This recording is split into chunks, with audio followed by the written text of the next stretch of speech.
लगनी।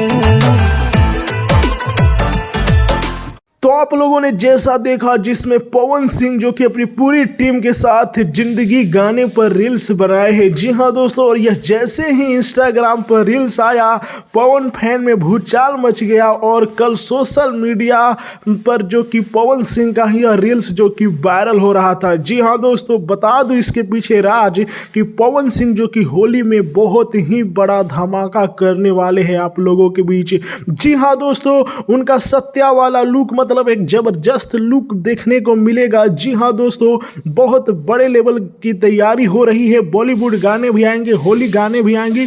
जी हाँ दोस्तों, आप लोग जैसा जानते हैं कि सभी स्टारों का जो कि होली गाना आ गए हैं, लेकिन पवन सिंह जो कि लाते हैं कम गाना लेकिन बवाल गाना लाते हैं जो कि ट्रेंडिंग के नंबर 1 पर जाएगा। तो पवन सिंह का आप लोगों को रील्स कैसा लगा कमेंट में हमें जरूर बताइएगा। वीडियो को लाइक कीजिए, शेयर कीजिए। जय हिंद।